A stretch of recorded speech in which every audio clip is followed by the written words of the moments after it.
Hi, this is Sally Morgan, physical therapist and craniosacral therapist for animals and people, and this is Tristan Corgi, and this is our next installment of Conversations with a Corgi. Today I want to talk about TTouch, and I'd like to spend several of the next days and weeks reviewing some of the principles of TTouch that you can use with your pet to enhance health, improve performance, shift behavior in the direction you'd like it to be, and to really have a connection with your animal in a way that is not possible without TTouch. So today we're going to look at one TTouch, which will be the clouded leopard. But before we get to that, we need to look at some of the ideas behind the TTouch itself. The person who developed TTouch is Linda Tellington Jones, the world-renowned animal expert, and with her sister Robin Hood, they were able to put together the principles that we now know as the Tellington method, and the TTouches are part of that principle. Don't confuse this with touch for health or some of the other things that sound like touch. It's TTouch, and the T in TTouch stands for initially the I Ching, the gateway to transformation, but now Linda believes the second T in the word TTouch is for trust, the trust touch. Because when you do this work, your animal and you develop a bond of trust that is not possible doing many other things. And of course the T in TTouch could stand for Tellington, but we really like to think of it as touch. Tristan's falling off of his pillows. He's got so many here. He really is the princess in the pea, so that you can see him. Prince in the pea. So the foundation of TTouches is a circular movement with the fingers and hands that you do all over the animal's body or the person, and it can also be done on any kind of animal. I've done this with animals as small as hamsters and as big as cattle and llamas and even some larger zoo animals.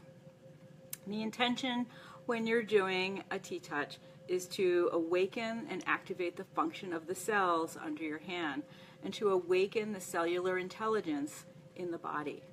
And as Linda often says, put it simply, the potential to remember your perfection. The potential to remember your perfection is what we're asking ourselves to do. The potential for perfection. So it seems a little like we're turning on the electric lights of the body. This works on the nervous system. It does have some effect on the muscular system, but the effect is really coming through the nervous system. Feldenkrais, craniosacral therapy, and Tellington TTouch are the three things that I do that really affect the nervous system of the body, and they're very interrelated in ways that are sometimes seeming subtle, but in fact, once you are familiar with the methods, it becomes really clear that they have a lot of the same basic concepts behind them. So you're going to do the touches all over the animal's body, and each touch is complete in itself. You do not need to do both front legs or the whole body or an hour of work. It's nice if you can keep things balanced, and we often do that, but you don't have to have the time to spend an hour doing TTouches. And as I said before, it can heal ailments and injuries, speed with recovery of surgery, and it can really change habits and behaviors in your animal. And one of the things I love about it is that it can really shift that imbalance between the sympathetic stress nervous system and the parasympathetic nervous system, which is the peace and digest and rest system. So if your animal is stressed and out of balance and anxious in the sympathetic system, TTouch is one of the ways that you can find that rebalance. So to do this, you're going to imagine the face of a clock about an inch or a half an inch, basically the size of the buttons on my sweater, under your fingers. So it's a pretty small clock. And you're going to start at the 6 on the face of the clock with your hand placed gently, and then make a circle and a quarter back to the 9. And people get very confused in the beginning and don't know where to put the 6.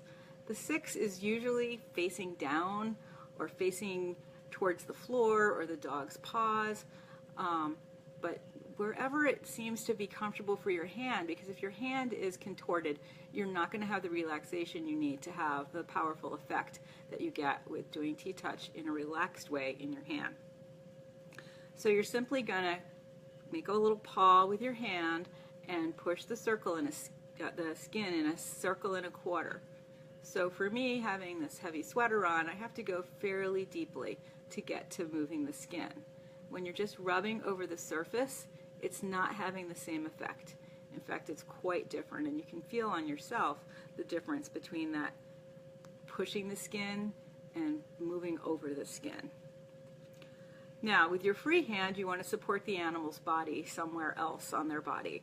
This helps improve their balance, and it helps keep them more aware of how you're doing the circles. And it's a really much better connection between you and the animal to support them with your free hand. You want to make sure that the rhythm of your circle is steady. You don't speed up on one side and slow down on the other side. It's all the same tempo going around. And we do these circles either in 1 second, 2 seconds, or 3 seconds. And we'll talk more about that another day, about when to use what kind. But today we're sticking with the basic 2-second circle, which is kind of a breath in and a breath out as you come back around the circle. So you want to make sure when you're doing this that you pay attention to the roundness of your circle. It really, one of the great things about TTouch is that it connects the right and left side of the brain. So imagining the face of the clock and sticking to the roundness engages the logical part of your brain. And the right side of your brain, the intuitive side, is engaged because of the intuition that you need to know where to do this circle.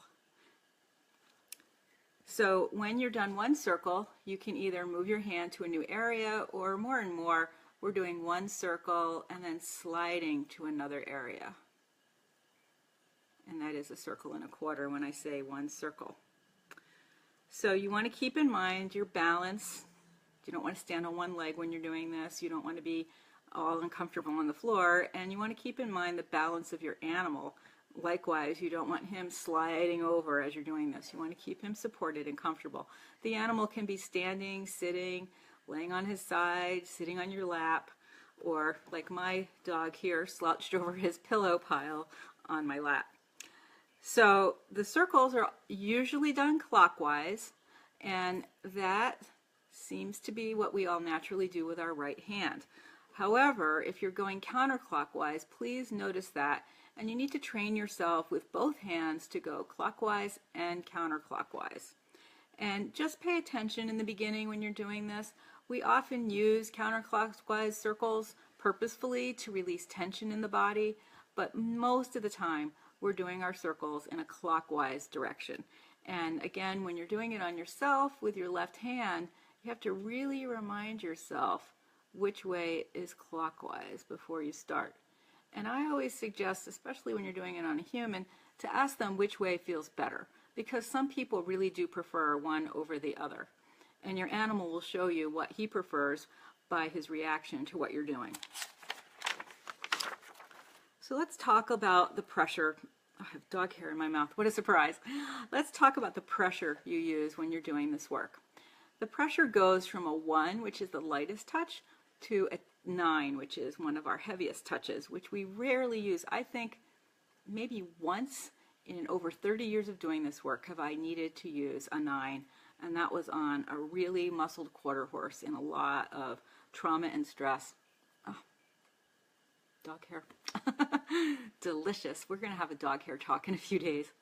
Anyway, so you rarely use a 9. On a small animal like a dog or a cat, you go up to a 6 pressure, but really more often than not, it's a 3 or a 4. And when I'm doing kitties, it's sometimes a 2, and when I've done hamsters, it's been a 1 and a 2. And then also what's going on in the area of the body where you're working is going to make a difference with how much pressure you use.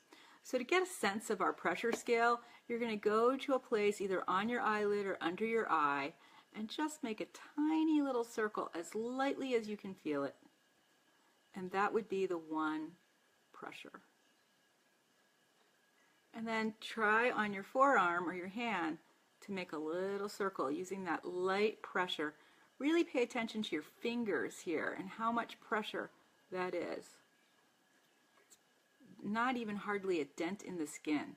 And it's really important when you're doing the one to make sure you get that connection with the skin and you're not just sliding over it, because this feels really different, and frankly I find it annoying, and I don't know what my animals have thought. I haven't slid over them very often, but see on yourself what you like. Now, the deepest pressure you can touch on your eyelid and find comfortable is a 3. And I personally, having taken many courses in lymphatic work, I feel like this 3 pressure around the face really kind of wakes up some of the lymphatic system, which can help with puffy eyes and tiredness and congestion if you're having a cold. But I must point out that we don't have any hard and fast research about TTouch activating the lymphatic system. But I really think that's part of the effect, especially on your face. There's so many lymphatic vessels and mother nodes in your face that doing this work on your face can be very refreshing if you've worked a long day at the office staring at the computer. So a 3 is what feels comfortable under your eyelid. Try that on your hand and try to get that 3 pressure on your forearm. It should be a very light indentation into the skin. Now, if you do that twice as deeply, that's a 6. On the bony part of my hand where I'm doing this, it's fairly uncomfortable to be doing a 6. But try it on your thigh or a bigger part of your body, and you'll notice that a 6 is not so deep as it felt on your hand. And that's the important thing, to really become familiar with the pressure of these touches so that you know what part of the body you're on. You don't want to ever do a 6 on someone's face, an animal or a person. And likewise, a 3 on the haunches of a big muscle dog, like my niece dog, Mila. She would hardly feel that. So make sure you become really familiar with what pressure works for different body parts. So you want to find the pressure that's right for your animal. Small animals generally prefer a very light touch. I'm still eating dog hair. And bigger animals prefer a slightly deeper touch. And just see on yourself what you like in different parts of your own body, and then on your own pet, he will show you what he likes and doesn't like. So the first, most basic touch that I teach everyone when I'm teaching TTouch work is the clouded leopard. Now that seems like a funny name, but in the beginning we didn't have these names, and they are so wonderful to have now. And what Linda has done is named each touch for a specific animal that she worked on when she discovered this touch. So the clouded leopard, the hand is resting on the body as light as a cloud, and it comes from an actual clouded leopard in the Los Angeles Zoo who Linda worked with using TTouch. So imagine the little spots of the leopard on your animal's body as you do this, and make circles where you would imagine those spots to be. Your hand is resting lightly on the body with the fingers slightly curved. I say like a paw. It's not a flat hand like this, but it's a curved hand. See the difference? When your hand is out straight, feel the tension go all the way up through your elbow to your shoulder to your neck. When it's curved like a paw, your whole physical structure relaxes a little more, which makes the TTouch much more effective for your dog. Make sure you feel a connection between your forefinger and your thumb, and they should be 2 or 3 inches apart. Not like this and not like that. See the tension when I open to the L, and when they're close together, it also creates tension in my knuckles. So 3 to 2 inches between your thumb and your forefinger. And then the middle finger is the one that's doing the circle. So you're just imagining that finger going around a circle and a quarter. And then you make another circle and a quarter. Now notice the other fingers are just following that finger around. They aren't doing anything except helping that finger go around in the circle. They're resting lightly on the animal's body. You want to keep your wrist and your forearm light and flexible, and be aware of your breathing. Even just in the air here, notice the difference if I do this circle while I'm breathing and talking, and if I hold my breath. See, the roundness of the circle was really compromised. I had a hard time going up. And even if I tense my feet, watch what happens to my circle. Here's a circle when I'm breathing and moving normally. And now I'm going to tense my legs. Again, see, the roundness of the circle is really compromised with that middle finger. I can't get around. So make sure you're relaxed and comfortable in your body when you're doing this. So let's look at Tristan. Tristan, can you sit up here, please?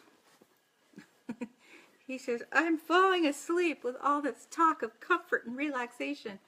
So I'm just going to show you some TTouches on his forehead here. Oh, he's so sleepy.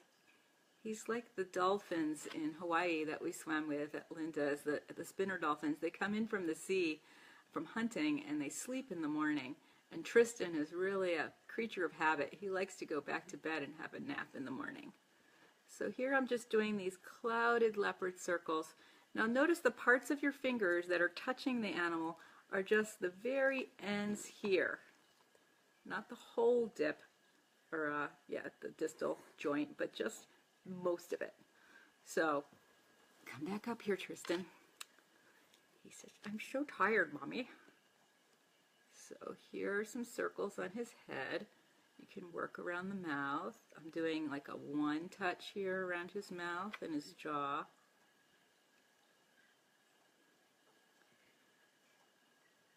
And now I'm getting a more like a 3 pressure. He gets a little tense behind his ears. And notice how his ear is moving as I do this behind his ear. And that's because he's relaxed there. See, now his ear is a little tighter and his ear is not moving as much. He really wants to scratch his ear because I'm kind of tickling him. I'm not going heavy enough in that bottom portion. See, there we go. Now his ear's starting to move. And just because it's a little hard to see what I'm doing with a big furry Corgi, I have my friend from England here. He doesn't even have a name. I've had him a long time. He's a great stuffed Corgi. But on him, you can really see, notice the connection between my thumb and my first finger. I'm supporting him with my other hand. The middle finger is making that clock, and you're going around a circle and a quarter, and then slide. And a circle and a quarter with that middle finger, and slide. And a circle and a quarter, and slide. Circle and a quarter, and slide. Now, you can do as much as I just did on my stuffed dog here, and then do what we call Noah's March, where you just kind of smooth over the body, connecting the dog to the ground, connecting both sides.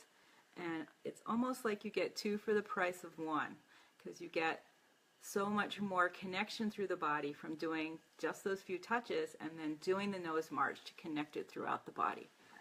So I often try to make sure that I connect the dog back together, even if I've done just a few touches as I did on Tristan this morning to show you. So that's the clouded leopard and some of the basics of Tellington TTouch. And tomorrow we'll look at some more TTouches and review some of the information we had today in case you were unable to tune in.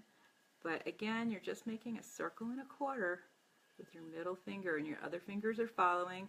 This is the clouded leopard.